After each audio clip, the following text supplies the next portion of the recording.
Okay guys, let's roll. Just a very quick video to let you know that I'll be doing a live stream tomorrow, Monday, 3rd of August at 7 p.m. in which I'll be talking to someone who most of you will have heard me speak about in the past, Freedom Dad, who's based out in Ulster, Northern Ireland. Yeah, so I've asked Freedom Dad to come on our show tomorrow evening to respond to a report I read in a newspaper concerning him. I've got the text of the article behind me. For those of you who don't know Freedom Dad, and there can't be many who don't know who he is, you certainly know him if you live in Ulster or in the Republic of Ireland. He's very well known for promoting peace between the Catholics and the Protestants. Freedom Dad's had a very checkered past. Yeah, he knows all about the troubles, as do I. Regular viewers will know that I spent many years out in Ulster between 1969 and 1976, where I finished up working for operations aboard HMS Maidstone. Yeah, I know Ulster very well. I know what it's like to live in a city being ripped apart by violence, as does Freedom Dad. Anyhow, so what did this newspaper article have to say about Freedom Dad? Freedom Dad had actually gone over to report on a demonstration that was taking part in Glasgow.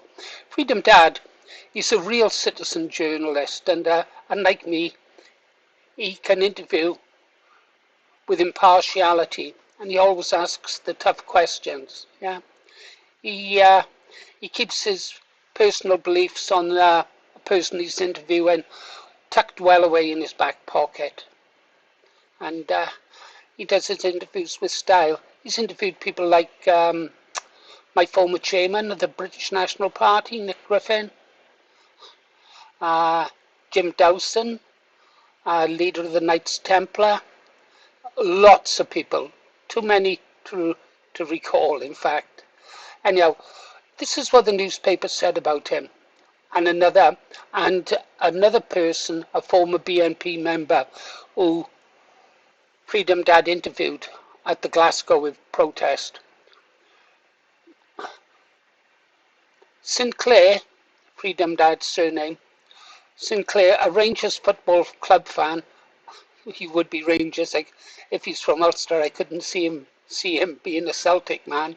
Sinclair, a Rangers football club fan, opposes multiculturalism and says he regularly visits Glasgow, which he does. In a recent video posted while travelling by boat back to Northern Ireland, he said, "It was a bit of an eye-opener for us in Northern Ireland to see Glasgow in such a state. It was spot the white man, unfortunately, and that's the way it's going, and it's not going to get any better." And that was what was reported in the newspaper. And I don't see Freedom Dad telling any porcupines there, do you? The article goes on to report that Freedom Dad said, "Nobody's being removed, and they're going to be here to stay, and they're going to have children, and their children are going to outbreed us, and Scottish people, especially Glasgow people, will be a minority." Well, we know he's not lying there. He's only predicting the future. And for some cities in the UK, that's already happened. He added, "This is where we're at today. It's facts. It's not misinformation. We aren't far-right racists to love our country, to love our traditions, and to love our cultures, and not want to see changes." And for those remarks, Freedom Dad's been attacked, along with a former BNP member. Okay, guys, so listen, if you've got time, tomorrow evening, 7 p.m, 3rd of August, tune in, right? I'll be talking to Freedom Dad about this newspaper article, and I'll also be asking him about some of the other information that they post concerning Freedom Dad's past. I'm well aware of it. I'm well aware of Freedom Dad's past, but let's hear about his past from the man himself. One of the truest patriots I've ever met. Yeah. Like they say in Ulster, freedom, Dad, no surrender. Okay, for the rest of you in the UK, over on the mainland, as Ulster refers to us, remember, aim high, vote low, restore Britain, follow the bear. You've been listening to Paul Morris, the Green Arrow. See you 3rd of August, 7 p.m, speaking to Freedom Dad. That's a wrap. No surrender.